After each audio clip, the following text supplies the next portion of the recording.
जय हिंद। तो आज के इस वीडियो में हम बात करने वाले हैं जो डिसऑर्डर ऑफ सर्कुलेटरी सिस्टम, मतलब जो रक्त को एक स्थान से दूसरे स्थान पर पहुंचाते हैं, मतलब रक्त परिसंचरण में जो डिसऑर्डर होता है, इसके बारे में पढ़ने वाले हैं। तो सर्वप्रथम आइए इसमें हम लोग ब्लड प्रेशर के बारे में जान लेते हैं। तो जो इसमें पहला हम लोग पढ़ेंगे वह होता है ब्लड प्रेशर। ब्लड प्रेशर जिसे बोलते हैं बीपी। ब्लड प्रेशर क्या होता है?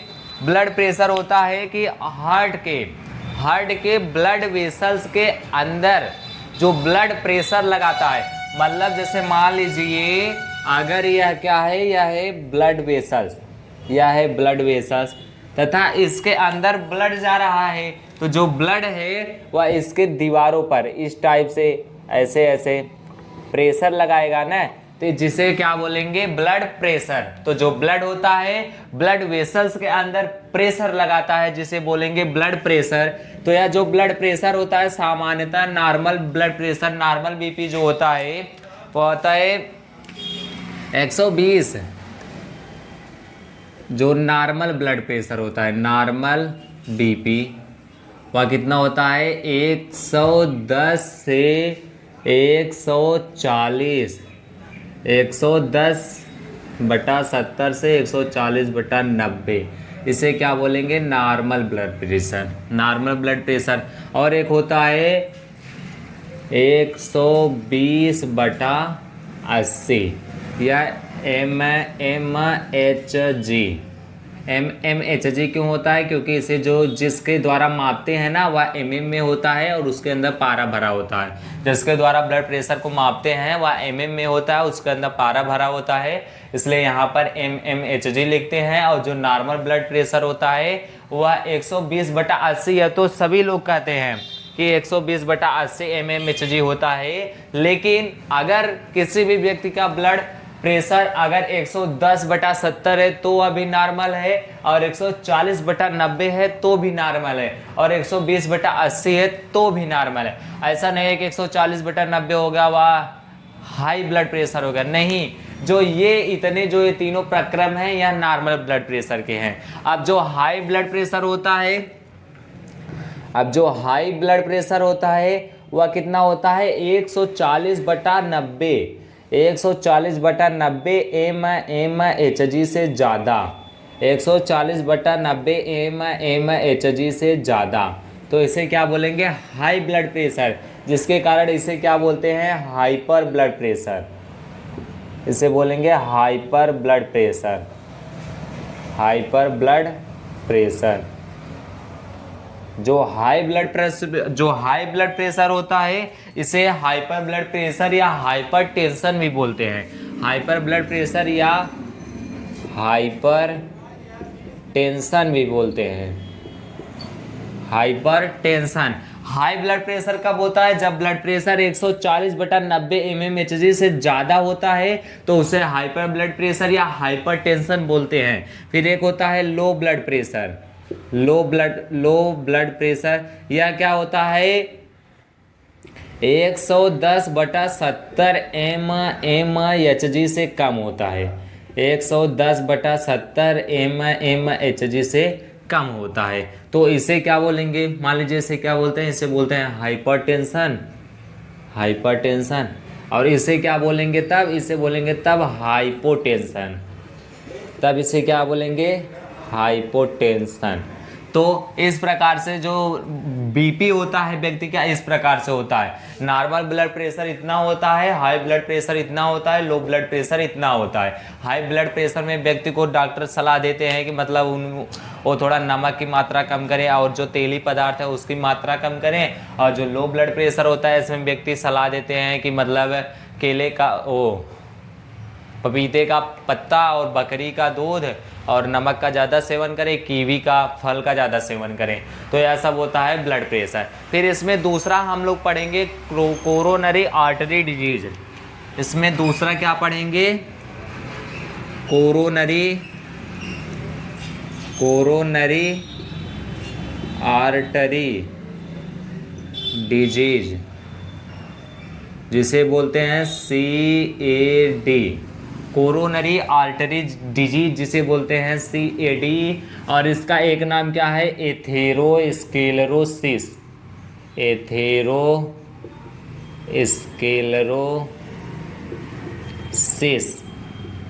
इसका एक नाम यह भी है, एथेरोस्क्लेरोसिस। जो कोरोनरी आर्टरी डिजीज होता है इसका एक नाम और है एथेरोस्क्लेरोसिस। यह डिजीज कहाँ पर होता है, मतलब कोरोनरी आर्टरी डिजीज क्या करता है, या हमारे हार्ट में ब्लड को लेकर के आता है। अगर इसी के हार्ट मतलब या हार्ट में ब्लड को लेकर आता है, तो अगर इसी पाइप में अगर साल्ट जमा हो जाए या ग्लिसरॉल जमा हो जाए और फैट जमा हो जाए, तो इससे क्या होता है कि यह जो नली होता है ना, यह थोड़ा सा सकरी हो जाती है, मतलब इसका ल्यूमेन कम हो जाता है, जिससे जो ब्लड का प्रेशर जितना तेजी से और जितना अत्यधिक मात्रा में होना होता है उतना नहीं हो पाता है। जैसे यहाँ पर एक ऐसे फर्जी डायग्राम से समझ लीजिए, यह हार्ट है, हार्ट में 4 चैम्बर होते हैं, तो यहीं से मान लीजिए ऐसे, यह क्या है, कैड कोरोनरी आर्टरी डिजीज, इसका दूसरा नाम एथेरोस्क्लेरोसिस है। अब मतलब मान लीजिए जैसे यहाँ से अब ब्लड इधर आ रहा है ना, अब ऐसे इधर से ऐसे ब्लड आ रहा है, तो यहीं पर मान लीजिए जो यहाँ पर अगर यहीं पर ऐसे यहाँ पर साल्ट जमा हो जाए, जैसे यहाँ पर साल्ट जमा हो जाए और ग्लिसरॉल जमा हो जाए, फैट जमा हो जाए, तो इससे क्या होता है, अगर कोरोनरी आर्टरी नलिका जो होता है इसमें अगर यह जमा हो जाए, तो जो इसका ल्यूमेन है वह सकरा हो जाता है, जिसके कारण जितना ब्लड का फ्लो होना होता है उतना नहीं हो पाता है, तो उतना ब्लड फ्लो नहीं हो पाता है, तो जिसके कारण यह डिजीज होता है। तो कोरोनरी आर्टरी डिजीज किसके द्वारा होता है, कौन सा इसमें इन्फेक्टेड होता है, तो जो कोरोनरी आर्टरी वेसल होता है इसमें कुछ salt, glycerol and fat ETC वहाँ पर जमा हो जाते हैं यौगिक, जिसके कारण ब्लड का पूरा सर्कुलेशन मतलब पूरा ब्लड फ्लो नहीं हो पाता, जिसके कारण कोरोनरी आर्टरी डिजीज होता है। फिर इसके बाद आइए अब हम लोग तीसरा पढ़ेंगे, एंजाइना। तीसरा डिजीज होता है हार्ट में एंजाइना, इसका एक नाम है एंजाइना पेक्टोरिस। एंजाइना, इसका एक नाम और है एंजाइना पेक्टोरिस। एंजाइना पेक्टोरिस, इसमें क्या होता है गाइस, जो इसमें होता है ना, जो हमारा हार्ट होता है, ऑक्सीजन की कमी से उसमें अचानक से दर्द होने लगता है, ऑक्सीजन की कमी से अचानक से दर्द होने लगता है, जिसके कारण एंजाइना नामक डिजीज हो जाता है। इसमें O2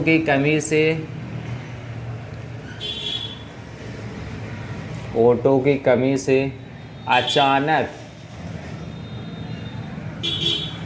हार्ट में दर्द होने लगता है। अब गाइस इसके निवारण के लिए तो आपके सिलेबस में बताया नहीं है, नहीं तो करवा देते निवारण, इसका बता देते, लेकिन दिया नहीं है, तो बस केवल इतना ही NCERT बुक में दिया है कि एंजाइना डिसऑर्डर क्या होता है। इसमें जो ऑक्सीजन की कमी होती है हार्ट में, जिसके कारण हार्ट में अचानक एक्यूट पेन होने लगता है, अचानक से दर्द होने लगता है, तो इसके द्वारा कौन सा डिसऑर्डर होता है, एंजाइना। फिर इसके बाद चौथा इसमें है हार्ट फेल्योर।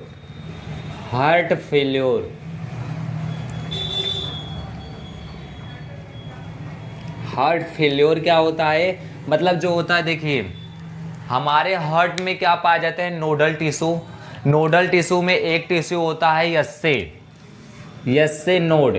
जो यस्से नोड होता है यह हार्ट को एक मिनट में कितनी बार धड़काता है, 72 बार। तो जो हार्ट होता है जो यस्से नोड होता है यह हार्ट को 1 मिनट में 72 बार धड़काता है। अब हार्ट फेल्योर में क्या होता है कि इसमें जो होता है या एसए नोड खराब हो जाता है, तो जो एसए नोड खराब हो जाता है, तो एसए नोड खराब होने के उपलक्ष्य में यहाँ पर एवी नोड कार्य को संभालता है, एवी नोड कार्यभार को संभालता है, और यह 1 मिनट में हार्ट को 45 बार केवल धड़काता है। 1 मिनट में हार्ट को केवल 45 बार ही धड़काता है। तो एसए नोड जब खराब हो जाता है तो जो एवी नोड होता है वह हार्ट को 1 मिनट में 45 बार धड़काता है। तो इसके निवारण के लिए जो यहाँ पर एसए नोड को पेसमेकर बोलते हैं, एसए नोड जो होता है वह हार्ट ऑफ हार्ट मतलब हार्ट का हार्ट होता है। तो एसए नोड जब खराब हो जाएगा तो आर्टिफिशियल पेसमेकर यहाँ पर लगाते हैं जो 1 मिनट में 72 बार धड़काना शुरू कर देगा। तब जो एवी नोड होता है वह बैठ जाएगा। फिर जैसे ही वह आर्टिफिशियल पेसमेकर खराब होगा फिर से यह एवी नोड अपना कार्य करना शुरू कर देगा। तो हार्ट फेल्योर में क्या होता है, एसए नोड खराब हो जाता है। तो इससे मतलब लक्षण क्या होंगे पता चलेंगे। तो जो व्यक्ति होता है वह कार्य करने में मतलब बहुत ही जल्दी थक जाता है तथा बार बार मतलब उसके अंदर थकान आने लगता है और बेहोश हो जाता है। इस टाइप्स के मतलब इसमें लक्षण आते हैं। तो इससे व्यक्ति को पता चल जाता है, डॉक्टर से मतलब जब पता करते हैं तो पता चल जाता है इनका एसए नोड खराब है।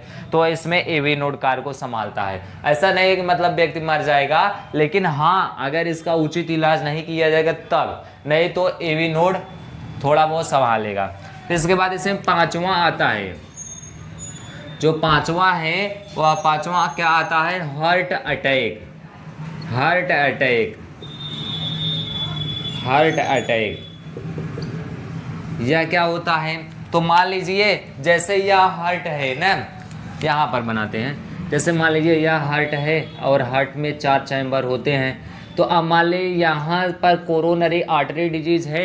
अब यह कोरोनरी अगर आर्टरी डिजीज है और यहाँ पर फैट और साल्ट एंड ग्लिसरॉल सब कुछ यहाँ पर जमा हो गए हैं, तो जो यहाँ पर ब्लड है, ब्लड की मात्रा इसके कार्डियक मसल्स में बहुत ही कम आ रहा है। मान लीजिए इसका क्या हो गया कार्डियक मसल, कार्डियक मसल्स। तो अब यहाँ पर क्या होगा, मान लीजिए अब हार्ट है और हार्ट के ये 4 चैम्बर हैं। अब यहाँ पर जो कोरोनरी आर्टरी डिजीज है जो ब्लड को ले आने का कार्य करती है, तो अब यहाँ पर जो है यहाँ पर इसमें कुछ इस प्रकार के पदार्थ जमा हो जाएंगे, तो जिससे इसका ल्यूमेन कम हो जाएगा और ल्यूमेन कम हो जाने की वजह से अब ब्लड कम आएगा।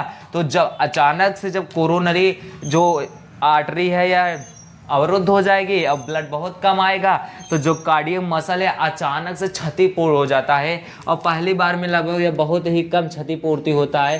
पहली बार में मान लीजिए इतना होता है, तो इससे व्यक्ति को पता चल जाता है अरे इनको हार्ट अटैक आया है। इससे पता चलता है अचानक से इतना खराब होता है। फिर धीरे धीरे अचानक से जब दूसरी बार हार्ट अटैक आता है तो यह इतना खराब हो जाता है, और जब तीसरी बार हार्ट अटैक आता है तो यह जो कार्डियक मसल है यह बहुत अत्यधिक मात्रा में नष्ट हो जाती है, जिसके कारण व्यक्ति की मृत्यु हो जाती है। ऐसे ही हार्ट अटैक आता है, कार्डियक मसल्स को कम ब्लड मिलेगा तो कम कार्य करेगा, कम कार्य करेगा तो हार्ट अटैक चांस बढ़ जाएगा। पहली बार में मान लीजिए अब यहाँ पर ब्लड ही नहीं मिला, इसको भोजन ही नहीं मिला है, तो या तो नष्ट तो होगा ही। पहली बार थोड़ा सा नष्ट हुआ, दूसरी बार और ज्यादा, तीसरी बार तो एकदम से ही नष्ट खुद हुआ, दूसरों को भी नष्ट कर देगा। तो इस प्रकार से हार्ट अटैक आता है। तो हार्ट अटैक में क्या होता है, कोरोनरी आर्टरी जो वेसल होता है वह जम जाता है, जिसके कारण कार्डियक मसल्स को बहुत ही कम मात्रा में ब्लड मिलता है और धीरे धीरे यह नष्ट होने लगती हैं। पहली बार यह हार्ट अटैक का कारण बनती हैं, जिसमें कम जो होता है सेल नष्ट होते हैं, दूसरी बार अत्यधिक, तीसरी बार एकदम अत्यधिक, जिसके कारण व्यक्ति की मृत्यु हो जाती है। फिर इसके बाद आता है हार्ट अटैक के बाद 5वां आता है हार्ट अटैक, फिर 6वां आता है हार्ट अरेस्ट। हार्ट अरेस्ट यह हार्ट अटैक की क्रिया के बाद ही उत्पन्न होता है। मतलब जो इसमें हार्ट होता है वह कार्य करना बंद कर देता है। जो हार्ट होता है वह कार्य करना बंद कर देता है, वह कार्य करना बंद कर देता है, वह कार्य करना बंद कर देता है। तो जो हार्ट अरेस्ट होता है वह सीधा अचानक से कार्य करना बंद कर देता है। और जो हार्ट अरेस्ट होता है हार्ट अटैक की तीसरी अवस्था में आता है। मतलब तीसरी अवस्था में क्या होता है, जो हार्ट होता है उसकी ढेर सारी कोशिकाएं सेल्स नष्ट हो जाते हैं। सेल्स नष्ट होने की वजह से जो इसका कार्डियक मसल है अत्यधिक नष्ट हो जाएगा। कार्डियक मसल अत्यधिक नष्ट हो जाने के कारण हार्ट अटैक आएगा। पहली बार आएगा, दूसरी बार आएगा, तीसरी बार आएगा तो तुरंत हार्ट अरेस्ट की प्रक्रिया हो जाएगी। इसमें हार्ट काम करना बंद कर देगा, जिससे व्यक्ति की मृत्यु हो जाती है। तो इस प्रकार से डिसऑर्डर ऑफ सर्कुलेटरी सिस्टम होता है। पहला इसमें हमने बीपी के बारे में पढ़ा, नॉर्मल बीपी क्या होता है, हाइपोटेंशन क्या होता है, हाइपरटेंशन क्या होता है। फिर इसके बाद हमने कोरोनरी आर्टरी डिजीज के बारे में पढ़ा, जो या कार्डियक मसल्स को ब्लड पहुंचाता है। इसमें अगर फैट वोट जमा हो जाए तो इससे प्रॉब्लम हो जाता है। और यह रोग जो होता है अत्यधिक मोटे आदमियों में होता है, क्योंकि अंदर फैट की मात्रा, क्योंकि उनके अंदर फैट की मात्रा बहुत ही अत्यधिक हो जाती है, जिसके कारण जो वेसल्स होते हैं उनके अंदर फैट जाने लगता है तथा जो ब्लड का मार्ग होता है उसको अवरुद्ध करने लगता है। पतले आदमियों में बहुत ही कम देखने को मिलता है। फिर इसके बाद तीसरा हमने पढ़ा एंजाइना। एंजाइना क्या होता है, अचानक से हार्ट में ऑक्सीजन की कमी के कारण हार्ट जो है कार्य करना बंद कर देता है और उसमें बहुत ज़्यादा पेन होने लगता है, दर्द होने लगता है। फिर हार्ट फेल्योर। हार्ट फेल्योर में क्या होता है, जो यस्से नोड होता है, हार्ट में नोडल टिश्यू पाए जाते हैं, तो जो यस्से नोड होता है वह नष्ट हो जाता है। तो इसमें एवी नोड होता है, वह हार्ट को 72 बार के बजाय 1 मिनट में 45 बार ही धड़काता है। फिर इसके बाद आता है हार्ट अटैक। हार्ट अटैक में कार्डियक मसल नष्ट होने लगता है, जिसके कारण हार्ट अटैक आता है। और हार्ट का अटैक के फेज 3 में हार्ट अरेस्ट आ जाता है। इसमें हार्ट अरेस्ट में हार्ट बिल्कुल कार्य करना बंद कर देता है। तो गाइज आई होप वीडियो आपको समझ में आया होगा। अगर वीडियो आपको समझ में आया होगा तो वीडियो को लाइक कर दीजिए, और अगर आप चैनल पर पहली बार आए हो तो चैनल को सब्सक्राइब कर दीजिए। मिलते हैं नेक्स्ट वीडियो में, तब तक के लिए जय हिंद, जय भारत।